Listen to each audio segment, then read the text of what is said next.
Welcome to our very first episode, the DRP Dale RECIO podcast. Yo soy Canano. Compa Tony. We're going to be talking about Formula One.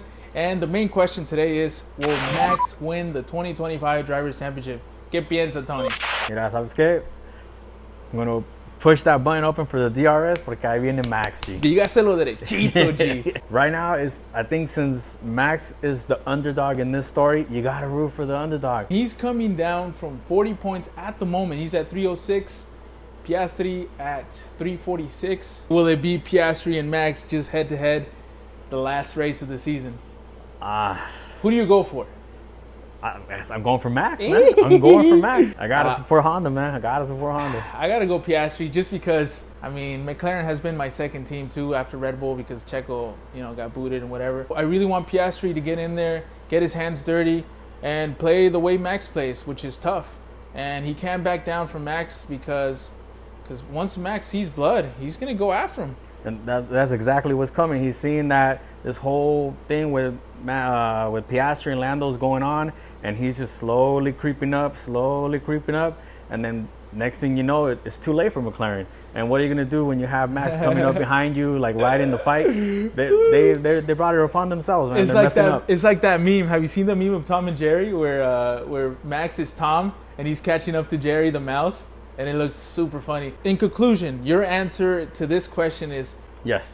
Holy shite. Dale RECIO podcast with that truthful answer from Tony. Will Papaya rules be in effect now that they won the 2025 Constructors World Championship? Esa regla, they're gone, man. That whole thing was a fiasco. It's gonna bite them right por el trasero, G. I mean, Papaya rules was favoring Lando the whole time. I mean, what do you think about that?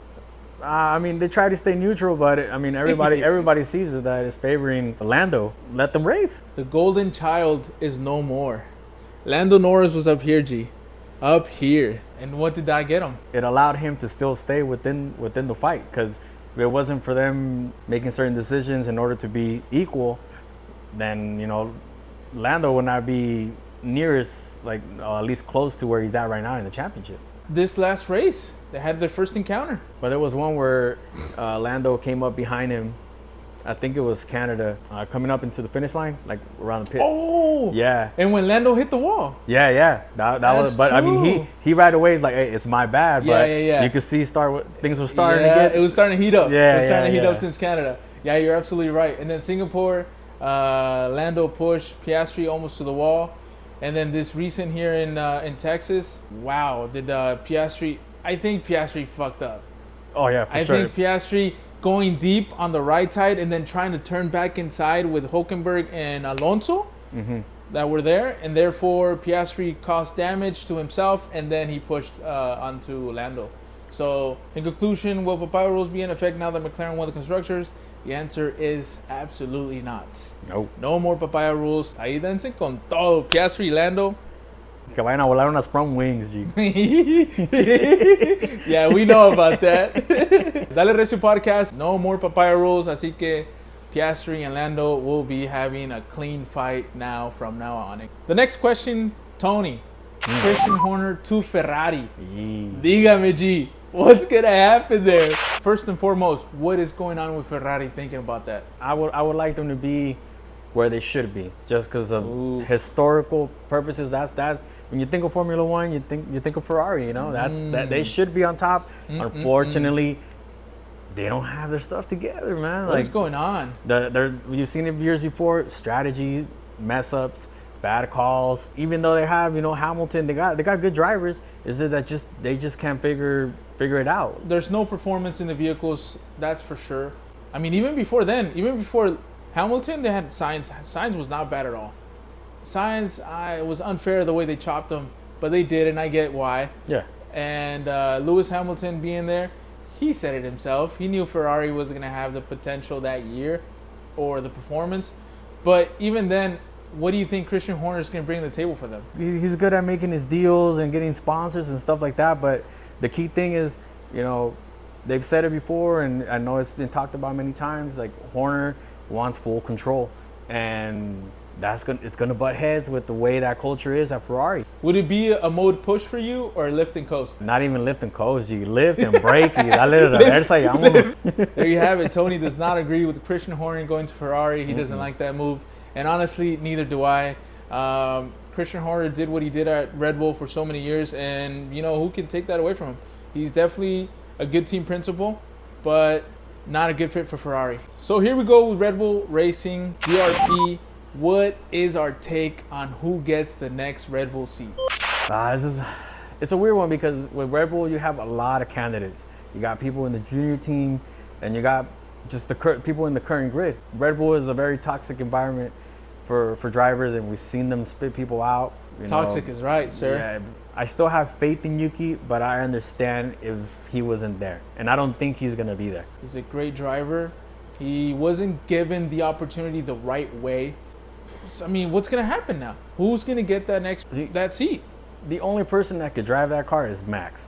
And you have to have somebody that is Max. You need to clone that dude. Albon explains it very well about the mouse. Yeah, the mouse being so sensitive and only it's so hard to control that pointer. Yep. And that's basically that car. Yep. Like only he can deal with that sensitivity, but just Max has that one thing that unrealistic than others. Okay, here's my prediction for 2026. You got Max paired up with Hülkenberg.